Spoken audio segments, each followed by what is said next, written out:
ආයුබෝවන් ඔබ එක්වන්නේ news first රාත්‍රී 10 ප්‍රධාන ප්‍රවෘත්ති ප්‍රකාශය සමගින් ප්‍රථමයෙන් සිරස්තල ශ්‍රී ලංකාවේ මානව හිමිකම් සම්බන්ධයෙන් සකස් කර ඇති යෝජනාවලියට ඇතැම් විට බ්‍රිතාන්‍ය සහාය ලැබිය හැකි බවට වාර්තා. මානව හිමිකම් ආරක්ෂා කිරීමට ජාතික සැලැස්මක් සකස් කරනවා. ඇමති දිනේෂ් පාර්ලිමේන්තුවේදී පවසයි. කොළඹ ප්‍රධාන පෙළේ පාසල් දෙකක ගැටුමක් සිසුන් 64 දෙනෙකුගෙන් පොලිසිය ප්‍රකාශ සටහන් කරගනී. ප්‍රධාන අනුග්‍රහය මන්ටිලැක් ගෙනෙන සම්භාවනීය ප්ලැටිනම් නිපැයුම් පෙළ. ප්‍රථමයෙන් දේශීය පුවත්. ශ්‍රී ලංකාවේ සාම්‍ය ප්‍රතිසන්ධානය හා මානව හිමිකම් පිළිබඳව බ්‍රිතාන්‍ය පාර්ලිමේන්තුවේ වෙස්ට්මිනිස්ටර් ශාලාවේදී විවාදයක් පැවැත්වුණා. එහිදී අවතාරණය කෙරුණේ ශ්‍රී ලංකාවේ මානව හිමිකම් සම්බන්ධයෙන් දැනට සකස් කොට ඇති යෝජනාවලට ඇතැම් විට බ්‍රිතාන්‍යද සහාය දැක්වීමට ඉඩ ඇති බවයි. මම ඇතුළු මෙහි සිටින බොහෝ සමාජිකින් බ්‍රිතාන්‍ය රජයට බල කරනවා ජාත්‍යන්තර වශයෙන් ක්‍රියාමාර්ග ගන්න කියලා. මම තරයේ විශ්වාස කරනවා ජාත්‍යන්තර වශයෙන් පරීක්ෂණයක් කළ යුතුයි කියලා. ජාත්‍යන්තර මට්ටමේ ක්‍රියාමාර්ගයක් ගන්න කියලා මානව හිමිකම් වෙනුවෙන් පෙනී සිටින බොහෝමයක් ජාත්‍යන්තර සංවිධාන සහ ශ්‍රී ලංකාව වෙනුවෙන් පත් කෙරුණු එක්සත් ජාතීන්ගේ විද්වත් කමිටුවත් ප්‍රකාශ කරලා තියෙනවා. ශ්‍රී ලංකා හමුදාව ප්‍රකාශයට පත් කරලා තියෙනවා පරීක්ෂණ කමිටුවක් පත් කළා කියලා. එය ධනාත්මක පියවරක් නේද? ජනාධිපති රාජපක්ෂ උගත් පාඩම් හා සංහිඳියා කොමිසම පත් කළේ ජාත්‍යන්තර හා දේශීය වශයෙන් එල්ල වුණු බලපෑම හේතුවෙන්. ඒ යුද අපරාධ සම්බන්ධයෙන් එල්ල වුණු චෝදනාවල වගවීම සම්බන්ධයෙන් සොයා බැලීමට. උගත් පාඩම් හා සංහිඳියා කොමිසමට බැරි වෙලා තියෙනවා ජාත්‍යන්තර ප්‍රමිතීන් ආරක්ෂා කර ගැනීමට හා ස්වාධීනත්වය තහවුරු කිරීමට.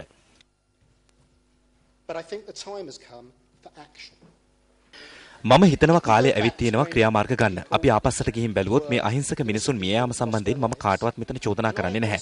පාර්ලිමේන්තු මන්ත්‍රීවරයෙක් විදිහට ඒ නොවේ මගේ වගකීම. නමුත් කවුරුන් හෝ හඳුනාගත යුතුයි කවුද මේ මිනිසුන්ව මැරුවේ කියලා. සාධාරණයේ ඉටු විය යුතුයි. බ්‍රිතාන්‍ය රජයේ පොදු රාජ්‍ය මණ්ඩලයේදී මේ ප්‍රශ්නේ ඉදිරිපත් කළ යුතුයි. කෙනේඩියන් අග්‍රාමාත්‍යවරයා නිවේදනය කරලා තියෙනවා ශ්‍රී ලංකාවේ තත්ත්වය වෙනස් වුණේ නැත්නම් ඔහු 2013 කොළඹ පැවැත්වෙන පොදු රාජ්‍ය මණ්ඩල නායක සමුළුවට සහභාගී නොවන බවට ප්‍රකාශ කරලා තියෙනවා.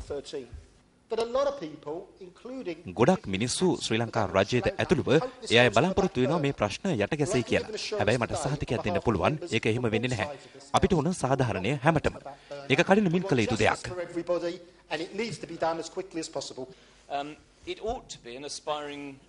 දකුණු ආසියාවේ නායකයා වෙන්න පුළුවන්. ප්‍රජාතන්ත්‍රවාදී පොදු රාජ්‍ය මණ්ඩලයේ නායකයා වෙන්න පුළුවන්.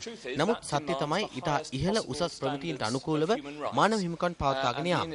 2009 ශ්‍රී ලංකා යුද්ධය අවසන් වුණාට පස්සේ මේ උසස් ප්‍රමිතීන්ට ළඟා වෙලා නැහැ. සංවර්ධනය හා ප්‍රජාතන්ත්‍රවාදී අගය කරන රටවල් අතර මේ අඳුරු සෙවණැල්ලක් වගේ පවතිනවා. ශ්‍රී ලංකාවේ ශක්තිය අපරාධ හා මානව හිමිකම් උල්ලංඝනය තුලින් ආවරණය වෙලා. මේ වෙනස් කරන්න අපි රාජතාන්ත්‍රිකව බලපෑම් කළ යුතුයි. මම ඉල්ලා සිටිනවා මෙහි සිටින සියලු දෙනාගෙන් ශ්‍රී ලංකාවේ ජනතාව වෙනුවෙන් උදව් කරන්න. ඔවුන් වෙනුවෙන් හඬක් නැහැ. අපි ඔවුන්ගේ හඬ විය යුතුයි. මම ශ්‍රී ලංකාවේ රැඳී සිටියේ කාලය තුල මම දැක්කා බොහෝ ධනාත්මක ප්‍රගතියක් ඇති වෙමින් තිබෙනවා. මම එක් පුද්ගලයන්ගේ අවධානය යොමු ඇති සැබෑ කාරණා පිළිබඳව නොසලකා හරිනවා නොවේ. යලි පදිංචි කරවීමේ ක්‍රියාවලිය හොඳින් සිදු වෙලා තියෙනවා. ආසන්න වශයෙන් නිවාස 50000ක් පමණ ගොඩනගලා තියෙනවා. නැවත පදිංචි කිරීම හොඳින් සිදු වෙනවා. උගත් පාඩම් කොමිසමේ වාර්තාව ගැන ප්‍රතිචාර දක්වනවා නම් ශ්‍රී ලංකා රජයේ ඇතම් ක්‍රියාමාර්ග ගෙන ඇති බව අපි පිළිගත යුතුයි. මම සංචාරය කරද්දී බොහෝ අය මම සමග සාකච්ඡා කළා. ඔවුන් සමග කතා කරද්දී මම අවබෝධ කරගත්තා මේ කාරණා ඔවුන් බරපතල ලෙස සලකා ඇති බව. කරුණාකරලා මේ ප්‍රගතිය පිළිගන්න. අපි මේක හදිසි කළහොත් එය මේ ප්‍රගතිය අනතුරේ හෙලීමක්. පොදු රාජ්‍ය මණ්ඩලය තුල අපගේ සුවිශේෂී භූමිකාව සැලකීමේදී අපි ශ්‍රී ලංකාවේ විශාලතම වෙළඳහවුල්කරුවා. සැප්තැම්බර් මාසයේ තියෙන මානව හිමිකම් කවුන්සිලයේ මීළඟ සැසිවාරයට පෙර උගත් පාඩම් කොමිසමේ නිර්දේශ ක්‍රියාත්මක නොකළහොත් 2013 පොදු රාජ්‍ය මණ්ඩල සමුළුව වර්ජනය කිරීම පිළිබඳව බ්‍රිතාන්‍යයට බරපතල ලෙස සලකා බලන්න සිදු වෙයි. අපි විශ්වාස කරනවා ශ්‍රී ලංකා රජයට පුළුවන් සහ කළ යුතුයි කියා ප්‍රගතියක් අත් කරගන්නේ. අපි තවමත් විශ්වාස කරනවා ශ්‍රී ලංකාව ක්‍රියාත්මක කළ වැඩපිළිවෙල ජාත්‍යන්තර වැටි ක්‍රියාදාමයට වඩා හොඳ එකක් කියලා. කොහොම නමුත් ප්‍රගතියක් අත් කරගත් නොගත් කරුණු සම්බන්ධයෙන් ජාත්‍යන්තර හවුල්කරුවන් සමග එක්ක බලපෑමක් කිරීමට අපිට අයිතියක් තියෙනවා. ඒ හරහා අපි හිතනවා ස්වාධීන පරීක්ෂණයක් සහ ජාත්‍යන්තර අපේක්ෂාවන් ඉටු වෙයි කියලා. අපි ශ්‍රී ලංකා රජයෙන් ඉල්ලා සිටින්නේ ඉතා ඉක්මනින් උගත් පාඩම් කොමිසමේ නිර්දේශ ක්‍රියාත්මක කරන්න. එම කොමිසමේ වාර්තාවෙන් උත්තර නොලැබුණු යුද අපරාධ සහ වගවීමේ ක්‍රියාවලිය සම්බන්ධ චෝදනා පිළිබඳව වහා සාකච්ඡා කරන්න කියලා. අපි තවදුරටත් ජාත්‍යන්තර හවුල්කරුවන් සමග ශ්‍රී ලංකාවේ සාමය සහ ප්‍රතිසන්ධානය සඳහා සහාය දෙනවා. අපි දන්නවා දැනටමත් ඇමරිකාව මානව හිමිකම් කවුන්සිලයට ඉදිරිපත් කරන්න යෝජනාවක් කෙටුම්පත් කර තියෙනවා. අපිට සහාය දක්වන්න තියෙන ඉඩකඩ වැඩි.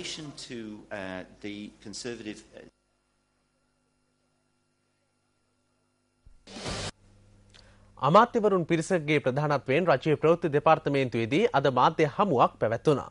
එහිදී අදහස් පළ වුණේ එක්සත් ජාතීන්ගේ මානව හිමිකම් සැසිවාරය පිළිබඳවයි. ලබන සඳුදා 27 වෙනිදා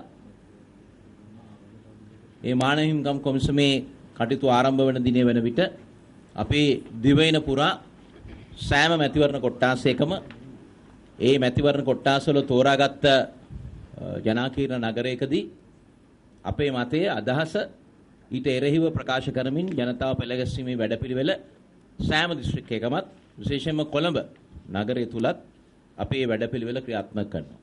අපි 100,000 ගණනින් ජනතාව ඒ රටට එරෙහි වෙන අභියෝග වලට මුහුණ දෙන්න සූදානම් කියන කාරණය අපි ජනතාව අතරට ගෙනියනවා. ඇමරිකා එක්සත් ජනපදයේම තමයි ශ්‍රී ලංකාවට සම්බන්ධ යෝජනාව ජිනීවා මානව හිමිකම් සමුළුවට ඉදිරිපත් කරන්න සූදානම් වෙන බවට තොරතුරු දැන් ලැබෙමින් පවතින්නේ. මුලදී වාර්තා වුණේ ඒක වෙනත් පාර්ශවයක් විසින් දාන යෝජනාවකට එක්සත් ජනපදය සහයෝගය පළ කරනවා කියලා. සමහර විට ඡන්ද ගැනීමට අමාරු නම් ඡන්ද ගැනීම සඳහා ගැළපෙන ආකාරයට මේ යෝජනාව සංශෝධනය වෙන්න පුළුවන්. තාම පැහැදිලි LTTE පරාජයට පත් කිරීම පිළිබඳ වෛරය තමයි මේ පරිගැනීමේ ව්‍යාපාරයේ පිටිපස්සේ තියෙන්නේ. මානව හිමිකම් ප්‍රජාතන්ත්‍රවාදයේ මුවාවෙන් රටේ රාජ්‍ය නායකයන් ශක්තිමත් නායකයින් ඉවත් කළා රටවල් අරාජික කළා අද සම්පූර්ණයෙන්ම ඝාතනයට අරාජිකත්වයට සන්නද්ධ කල්ලි විසින් පාලනය කරන තත්ත්වයට පත් කළා තියෙනවා. ඒ තත්ත්වයම තමයි ලංකාව සම්බන්ධයෙන්ුත් මේ සිදු කරන්න යන්නේ. ඒ නිසා මේක අතිගරු ජනාධිපතිතුමාට විරුද්ධ දෙයක් කියලා කවුරු හරි විරුද්ධ පක්ෂය කල්පනා කරන එක ලොකු වැරදීමක්. මෙයයි මේ කරන්න යන්නේ අපේ ශ්‍රී ලංකාවත් අදාර ලිබියාව වැටලා තියෙන විදිහ අරාජිකත්වයකට ඒ වගේම සිරියාව වැටලා තියෙන විදිහ අරාජිකත්වයකට ඇද දැමීමයි මේ සිදු කරමින් යන්නේ.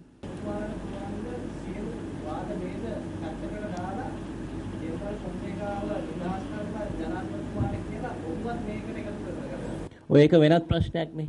ඒක නීති ඉදිරියේ තියෙන ප්‍රශ්නයක්. නෑ මෙහෙමයි මේ ජෙනරල් ෆොන්සේකා වෙන නීතිමය ප්‍රශ්නයක් මත එතුමා හිරගෙදර ඉන්නවා. නමුත් යුදාපරාධ චෝදනා මත එතුමාට යම් කිසි මේකක් කරන්න යනවා නම් අපි අනිවාර්යයෙන්ම රජයට ආරක්ෂා කරනවා. ඉහළ දමු ඉන්ධන මිලට විරෝධය දැක්වීමේ අවස්ථා අදත් දෙවෙනේ විවිධ ප්‍රදේශවලින් වාර්තා වුණා. නත්තන්ඩිය ප්‍රාදේශ සභාවේ මාසික සභාවාරයට අද විපක්ෂ මන්ත්‍රීවරුන් පැමිණියේ පාපැදි හා ගොන් බැඳි කරත්තවලින්. වැඩි වූ ඉන්ධන මිලට විරෝධය පළ කිරීම එහි අරමුණයි. විපක්ෂ මන්ත්‍රීවරුන් ආණ්ඩුපක්ෂ මන්ත්‍රීවරුන් පිළිගත්තේ පිදුරු හා තනකොළ පිළිගන්වමින්. එහිදී දෙපාර්ශ්වය අතර උණුසුම් සංවාදයක් ඇති වුණා.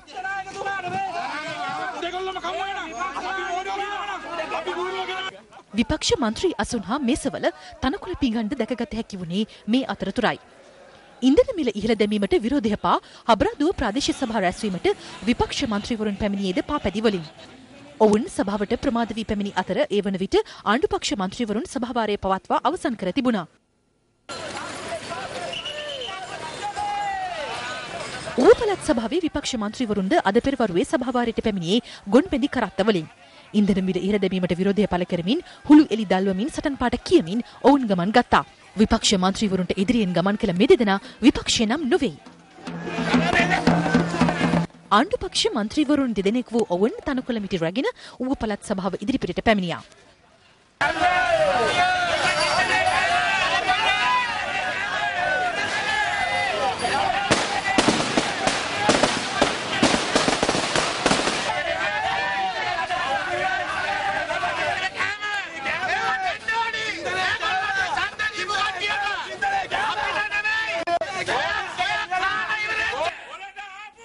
යටිඅන්තර ප්‍රාදේශීය සභාවේ විපක්ෂ මන්ත්‍රීවරුන් ඇතුළු පිරිසක් ත්‍රිරෝද රථ, ලොරි රථ, වෑන් රථ සංගම් හා එක්ව යටිඅන්තර නගර මැදයේදී අද විරෝධතාවක නිරත වුණා.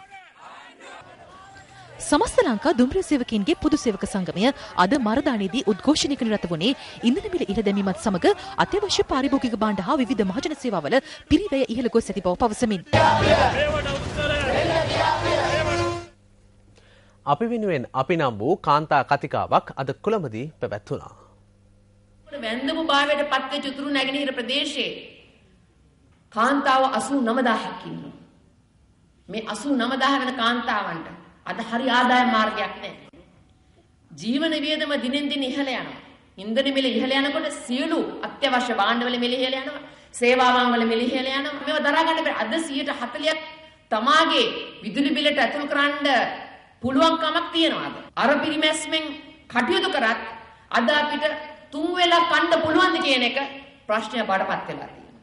එනදී ඉස්සර තිබ්බ ආහාර මිලවල වෙනසයි දැන් ආහාර මිලවල වෙනසයි අතර ලොකු පරතරයක් තියෙනවා. ඒ එක්කම තවත් දෙයක් තමයි මේ මොන දේවල් වල පෙරලියක් වුණත් අපිට ලැබෙන ආදායම නම් එහෙම්මමයි. ඒකේ වැඩිවීමකුත් නැහැ. වැඩි වෙනකොට ඊට වඩා 10 ගුණයකින් බඩු මිල වැඩි වෙලා. ඉතින් මේකේ විශේෂත්වය වන්නේ මේ ආදායම් වැඩිපුර ගැනීම සඳහා කිසිම සැලැස්මක් මේ ආණ්ඩුව තුළ නැතිකමයි. ඒ නිසා අද දුක් විඳින්නේ මහ ජනතාවයි. මහ ජනතාවගෙනුත් අපි කාන්තාවන් තමයි බොහෝ දුරට දුක් විඳින්නේ. ඉතින් රටේ ප්‍රජාතන්ත්‍රවාදය නොමැති බව එක්සත් ජාතික පක්ෂ බස්නාහිර පළාත් සභා මන්ත්‍රී මුජිබුර් රහ්මාන් මහතා පවසනවා. ඔහු මේ බව ප්‍රකාශ කළේ ඊයේ කොළඹ පැවති පාක්ෂික හමුවකදී. විපක්ෂ නායක රනිල් වික්‍රමසිංහ මහතාගේ ප්‍රධානත්වයෙන් මෙම හමුව පැවැත්වුණේ මැද කොළඹ එක්සත් ජාතික පක්ෂ ක්‍රියාකාරිකයින් වෙනුවෙන්. සිරිකොත ගොඩනැගීම සඳහා පක්ෂ සමාජිකයින් මෙහිදී මුදල් පරිත්‍යාග කළා. මෙහිදී අදහස් පළ කළ බස්නාහිර පළාත් සභා මන්ත්‍රී මුජිබුර් රහ්මාන් මහතා. අපිට ජීවත් වෙන්න විදියක් නැහැ.